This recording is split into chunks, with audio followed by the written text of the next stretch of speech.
Hello students, YouTube के MS math channel में आपका स्वागत है। आपने अभी तक मेरे चैनल को सब्सक्राइब नहीं किया तो सब्सक्राइब कीजिए और बेल आइकन को भी प्रेस कीजिए। आज अपने करेंगे कक्षा 8 पर्सनल 6.1 का, जिसका नाम है वर्ग और वर्ग। वर्ग क्या होते हैं? किसी भी संख्या का अपने वर्ग ज्ञात करते हैं। जैसे अपने 3 ले लिया तो 3 का वर्ग ज्ञात कर रहे हैं तो इसकी घात की घात 2, यानी कि इसका वर्ग ज्ञात कर रहे हैं, वही संख्या उसी संख्या से गुणा होगी तो 3 के 9। इसी प्रकार कोई किसी और संख्या का वर्ग ज्ञात करना है, जैसे 8 का ज्ञात करना है तो 8 की घात 2। कोई भी संख्या का वर्ग ज्ञात करना है तो उसकी घात 2 लगा के, यानी कि उसी संख्या का उसी संख्या से गुणा होगा, वो उसके क्या कहलाता है? वर्ग कहलाता है। तो इसमें फर्स्ट क्वेश्चन में दिया हुआ है कि निम्नलिखित संख्याओं के वर्गों के इकाई के अंक क्या होंगे। इकाई के अंक क्या होंगे? इकाई का अंक ज्ञात करना है। मतलब कोई भी संख्या ले लो, जैसे 16 है तो इसका वर्ग ज्ञात करने के लिए इसको किससे गुणा करेंगे? 16 से गुणा करेंगे। तो जो प्रथम अंक है, इस प्रथम अंक से गुणा होगा, इन दोनों को गुणा करेंगे तो 6 को 36। इकाई का कितना आ जाएगा? 6 आ जाएगा। कोई भी संख्या लेंगे, अब इनके अपने इकाई के अंक ज्ञात करते हैं। ये देखो इकाई का अंक, कारण यहां लिखेंगे किस कारण ये ज्ञात हुआ। देखो इसके अंत में कितना है? 1 है, तो इस अंत वाली संख्या का वर्ग करो, यानी कि 1 को 1 से गुणा करो। कितने आ गए? 1 को 1 से गुणा करेंगे तो 1, इसका इकाई का अंक भी आएगा 1 ही आएगा। इसी प्रकार इसके अंत में कितने हैं? 2 है, तो 2 को 2 से गुणा कर दो, कितना आ गया? 4, तो इसका इकाई का अंक कितना आएगा? 4 आएगा। इसके अंत में कितने हैं? 9 है, तो 9 को 9 से गुणा कर दो, 9 को 9 से गुणा करेंगे तो 81 आ जाएगा। इसके इकाई का कितना आएगा? 1 आ जाएगा। इस 3 नंबर का इकाई का अंक 1 आ जाएगा। अब ये 4 नंबर, इसमें इकाई का अंक 3 है, तो 3 को 3 से गुणा कर दो, 3 × 3 कितना आ गया? 9। इसका इकाई का कितना आ जाएगा? 9 आ जाएगा। इसी प्रकार यहाँ इसके अंत में कितना है? 4 है, तो 4 को 4 से गुणा कर दो, 4 चौके 16, तो इसके इकाई का अंक 6 आ जाएगा। इसी प्रकार इसके अंत में 7 है, तो 7 को 7 से गुणा कर दो, 7 7 49, और इकाई का अंक कितना आ गया? 9 आ गया, क्योंकि यहाँ पर 9 आ रहा है, इसके इकाई का अंक 9 होगा। या इसके अंत में 8 है, तो 8 को 8 से गुणा कर दो, 8 × 8 64 हो गए। इकाई का अंक कितना आ रहा है? 4। इस संख्या की इकाई का अंक 4 होगा। अब इसके अंत में 0 है, तो 0 को 0 से गुणा करेंगे तो क्या प्राप्त होगा? 0 × 0 0 ही प्राप्त होगा, तो इसकी इकाई का अंक भी 0 ही होगा।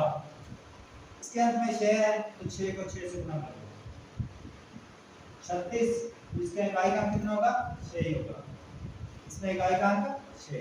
अब इसके अंत में 5 है, तो 5 को 5 से गुणा करो, 5 × 5 कितना आ गया? 25, और इकाई का अंक कितना आ जाएगा? 25। इस प्रकार हमने इनके इकाई के अंक ज्ञात करने हैं।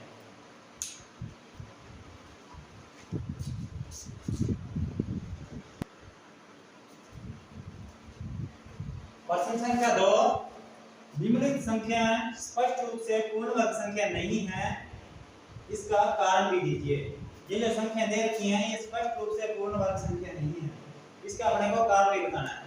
अपने सबसे पहले यह पता होना चाहिए कि पूर्ण वर्ग संख्याएं कौन कौन सी होती हैं। देखो अपने 1 का वर्ग ज्ञात करते हैं, तो 1 आएगा, 2 का वर्ग कितना होगा? 4 आएगा, 3 का वर्ग 9 आएगा, और 4 का वर्ग 16 आएगा, 5 का वर्ग होगा 25, इसी प्रकार 6 का वर्ग होगा 36, और 7 का वर्ग होगा 49, और 8 का वर्ग होगा 64, और 9 का वर्ग होगा 81, और 10 का वर्ग होगा 100। अब देखो वर्ग के अंत में जो इकाई का अंक आ रहा है, इसमें 1 आ रहा है, 4 आ रहा है, 9 आ रहा है, 6 आ रहा है, 5 आ रहा है, 6 आ रहा है, 9 आ रहा है, 4 आ रहा है, 1 आ रहा है, और फिर डबल 0 आ रहा है। तो कहने का भाव है कि जिसके अंत में 2, 3, 7 और 8 और 0 जो है विषम संख्या में है, यानी कि शून्य क्या आना चाहिए, डबल आना चाहिए। कोई भी वर्ग ज्ञात करते हैं, देखो जैसे अपने 10 का वर्ग ज्ञात करेंगे तो कितना होगा, 100 हो जाएगा। अगर 100 का वर्ग ज्ञात करेंगे तो यानी कि शून्य डबल हो जाएंगे, ये 4 हो जाएंगे। इसी प्रकार अगर 1000 का वर्ग ज्ञात करेंगे तो ये शून्य 1 2 3 4 5 6 हो जाएंगे। तो शून्य जो होता है सम संख्या में आना चाहिए, तो ही वो पूर्ण वर्ग संख्या होगी। तो जिसके अंत में 2, 3, 7 और 8 और शून्य विषम संख्या में हो तो वह पूर्ण वर्ग संख्या नहीं हो सकती। इसी से अपने हल करेंगे, कारण भी बताना है। तो यहां लिखो, उत्तर में दी गई संख्या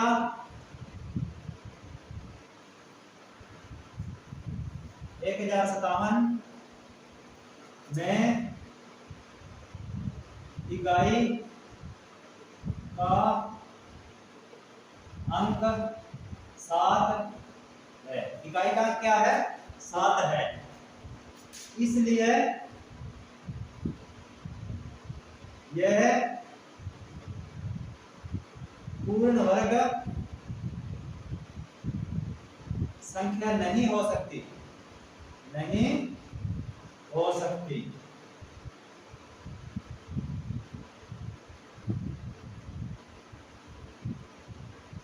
नहीं हो सकती है। इसी प्रकार आपने इसको भी लिखेंगे, दी गई संख्या 1453 में इकाई का अंक कितना है, 3 है। इकाई का अंक 3 है, इसलिए यह पूर्ण वर्ग संख्या नहीं हो सकती, नहीं हो सकती है। इसी प्रकार आपने इसको भी लिखेंगे, दी गई संख्या 7828 में इकाई का अंक कितना है, 8।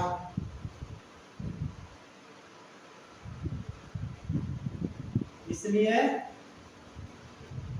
यह पूर्ण वर्ग संख्या नहीं हो सकती।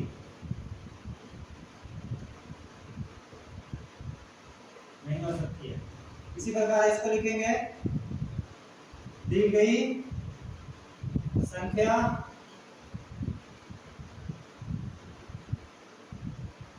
में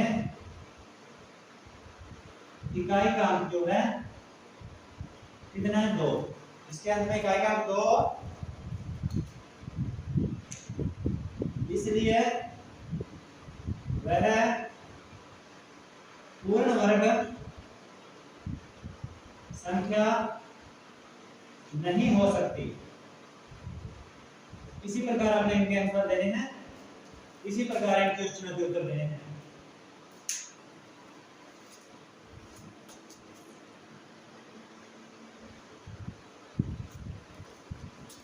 प्रश्न संख्या दूसरे का 5वां, जिसमें 64,000 दे रखा है।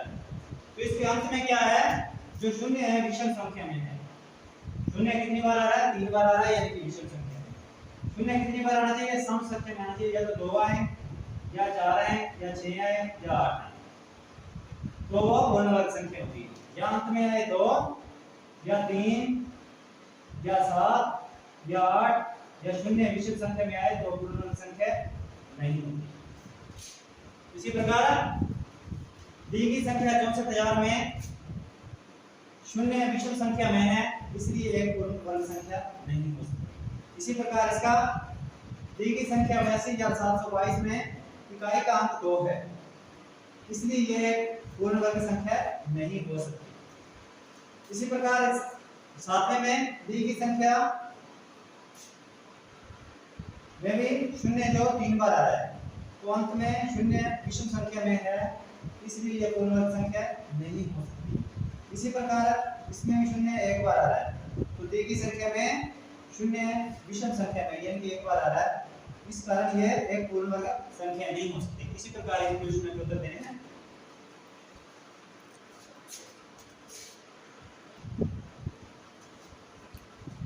तो प्रश्न नंबर 3, निम्नलिखित संख्याओं में से किस संख्या का वर्ग विषम संख्या होगा।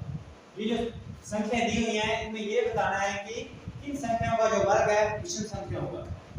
तो क्या सम संख्या का वर्ग हमेशा सम संख्या ही होता है। वर्ग जो होता है वो सम संख्या होता है। जैसे सम संख्या 4 आ गई तो 4 × 4 16। इसी प्रकार अगर विषम संख्या को विषम संख्या से गुणा करेंगे तो उसका वर्ग विषम संख्या ही होगा। विषम संख्या को विषम संख्या से गुणा करेंगे तो उसका वर्ग विषम संख्या ही होगा। तो जो विषम संख्या है उसका वर्ग तो विषम संख्या होगा, जो सम संख्या है उसका जो वर्ग होगा वो सम संख्या होगा। तो अपने को बताना है इसमें विषम संख्या का वर्ग किन संख्याओं का वर्ग विषम संख्या होगा। तो जो इसमें विषम संख्या है उनका वर्ग विषम संख्या होगा। तो आंसर में लिखो दी गई, देखो 431 सम संख्या है या विषम संख्या है। एक नंबर में 431 वह ये कितना है, इसके अंत में 6 है तो ये सम संख्या है, इसके अंत में कितना 9 है तो ये विषम संख्या है। 1 व 3 ये क्या है, सम संख्या है, ये दो ही विषम संख्या है।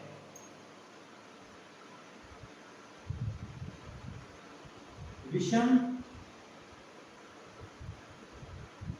संख्याएं है, अतः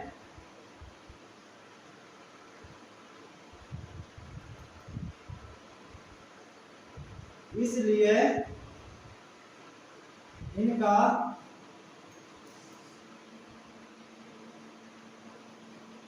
जो वर्ग आएगा विषम संख्या में होगा। किसका होगा, एक तो ये फर्स्ट का, एक ये थर्ड का। ये पूछा है इसने विषम संख्या में किन का वर्ग होगा।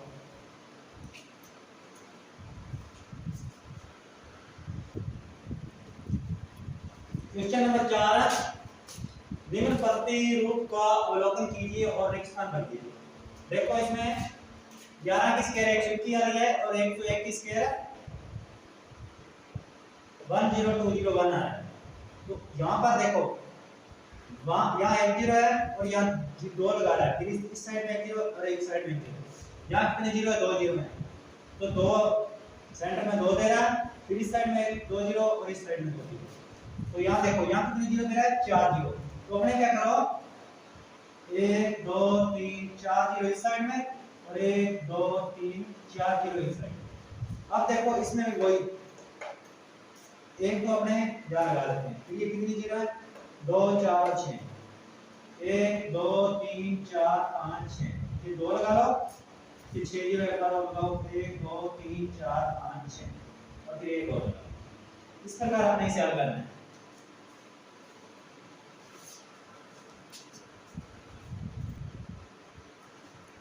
प्रश्न नंबर 5, प्रतिलोपन दिया गया है, रेखांकन की पूर्ति करनी है।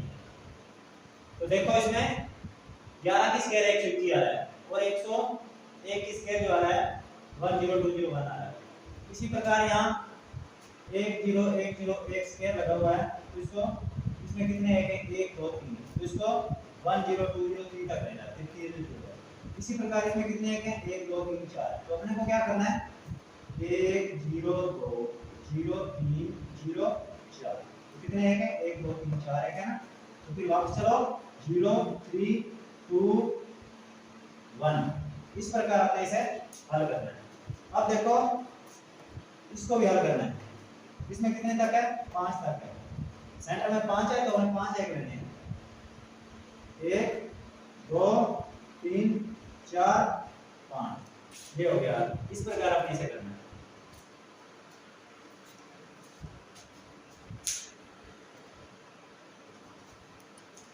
प्रश्न संख्या 6 दिए गए प्रतिरूपों को प्रयोग करते हुए लुप्त संख्या को ज्ञात कीजिए। देखो इसमें 1 की स्क्वायर है 2 की स्क्वायर है और प्लस में फिर इन दोनों को आपस में 1 को 2 से गुणा करके 2 की स्क्वायर और 1 घटा के। इसी प्रकार 2 की स्क्वायर प्लस 3 की स्क्वायर प्लस 3 दूनी 6 की स्क्वायर और फिर 1 घटा के। इसी प्रकार यहाँ 4 था 3 था और फिर 4 था 3 और 4 का गुणा करके 12 किया और 12 को 1 घटा के 13 किया। इसी प्रकार यहाँ 4 है और यहाँ कितना 5 है। इन 4 और 5 को गुणा करो कितने हो जाएंगे 20 तो ये बढ़ा के 21 हो जाएगा ना। इसी प्रकार यहाँ है 5 और यहाँ कितने आ रहे हैं 30। 5 में किस से गुणा करेंगे कि 30 आ जाए 5 6 का 30 6 से गुणा करेंगे तो यहाँ 6। इसी प्रकार यहाँ इन दोनों का आपस में क्या कर रहा है गुणा कर रहा है 6 और 7 को तो 7 6 का 42 और यहाँ एक बढ़ा के लिख रहा है 42। इस प्रकार अपने इसे हल करना है।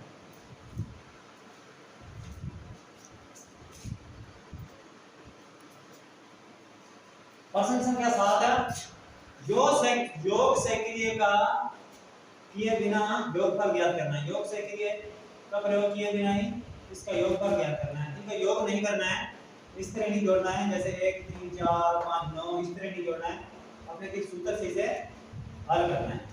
तो ये क्या है क्या विषम संख्या है। देखो 1 3 5 7 9 ये सारे विषम संख्या हैं इनमें कोई भी संख्या सम नहीं है और जो पहली है यानी कि 1 से शुरू हो रही है विषम संख्या शुरू से 1 से 3 इसमें से कोई संख्या छोड़ी भी नहीं है।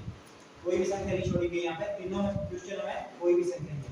अगर इस तरह का क्वेश्चन आता है मतलब पहली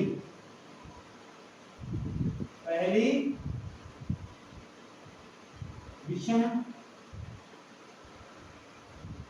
संख्या पहली विषम संख्या यानी कि 1 से शुरू होके आगे तक कितने तक हो सकती है या 23 तक है 19 तक है या 9 तक है। तो उनका जब अपने योग याद करना है तो उसका सूत्र है n की स्क्वायर यानी कि n की घात 2 लगा देंगे। इनको गणनेंगे n यहाँ कितने हैं जितने पद होंगे जितनी संख्याएं होंगी वो n यहाँ है। तो कितने पद हैं इसमें 1 2 3 4 5 इसमें 5 पद हैं तो इस पे ये सूत्र लगा सकते हैं। तो यहाँ लिखो पहली कितनी संख्या 1 2 3 4 5 विषम संख्याओं का योग पहली 5 विषम संख्याओं का योग n की घात 2 n कितना आ रहा है अपना 5 इसकी घात 2 तो कितना हो जाएगा 25 हो जाएगा। यही इसका आंसर है। इसी प्रकार इस पे भी लिख दो पहली ये संख्या गिन लो कितनी है 1 2 3 4 5 6 7 8 9 10 पहली 10 विषम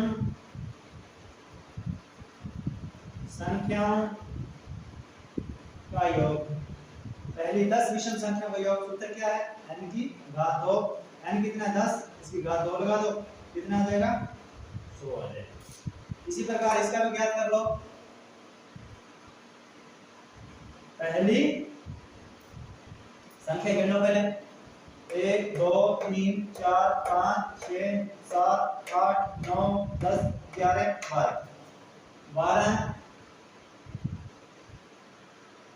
विषम संख्याओं का योग क्या होता है n की घात 2 तो n कितना अपना 12 इसकी घात 2 तो 12 का वर्ग क्या होता है 144 144 आ जाएगा इसमें। इस प्रकार आपने इसे हल करना है।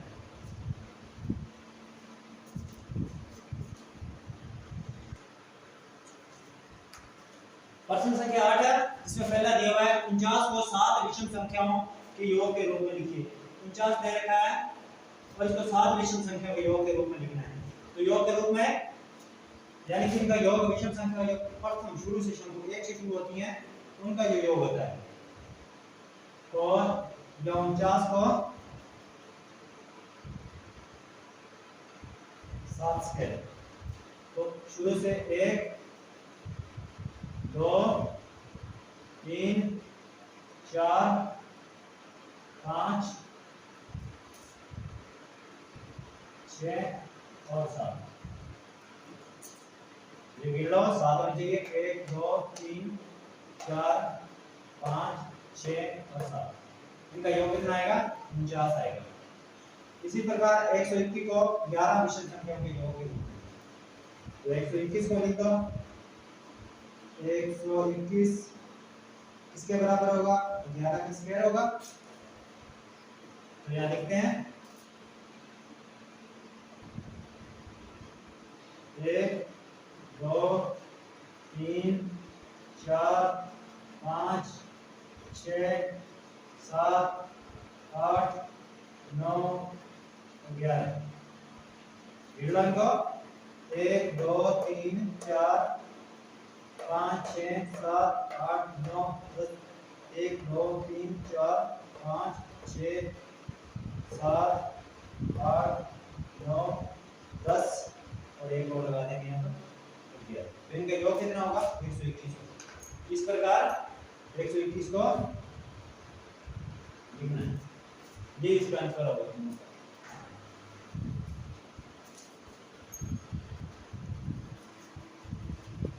प्रश्न संख्या 9 निम्नलिखित संख्याओं के वर्गों के बीच की संख्या ज्ञात करनी है। इनके वर्ग ज्ञात करने हैं इनके बीच की संख्या ज्ञात करनी है। वर्गों के बीच की संख्या ज्ञात करनी है 12 और 13 जैसे 12 का वर्ग और 13 का वर्ग इनका वर्ग ज्ञात करके हमें यह बताना है कि इनके बीच की संख्या कितनी है। इस प्रकार 144 169 इनके बीच की संख्या कितनी होगी यह बताना है। तो इस प्रकार दो क्रमांक अगर संख्या आ जाए उनके वर्गों के बीच की संख्या ज्ञात करनी हो इसका एक सूत्र होता है। देखो ये किस प्रकार बन रहा है n की घात 2 और दूसरी संख्या है n + 1 की घात 2 तो अपने क्या करेंगे 2n कर देंगे। ठीक है वर्गों की जो बीच वाली संख्या होगी वो ज्ञात हो जाएगी। तो इसमें 12 और 13 12 का वर्ग और 13 के वर्ग के बीच की संख्या है ये बीच की संख्या है किससे ज्ञात करेंगे 2n से। 2 तो सूत्र में है और n कितना है अपना ये 12 है ना। इसी प्रकार ये बन रहा है 12 तो इनटू 12 तो कितनी संख्या होंगी 24 संख्या। कितनी संख्या होंगी 24 संख्या। इसी प्रकार 25 और 26 25 स्क्वायर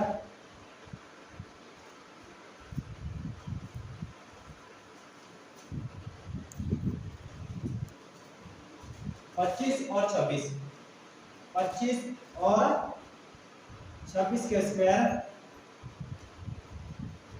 के बीच की संख्या इसकी संख्या क्या होगी 25 और 26 के बीच में क्या सूत्र लगाएंगे 2n का।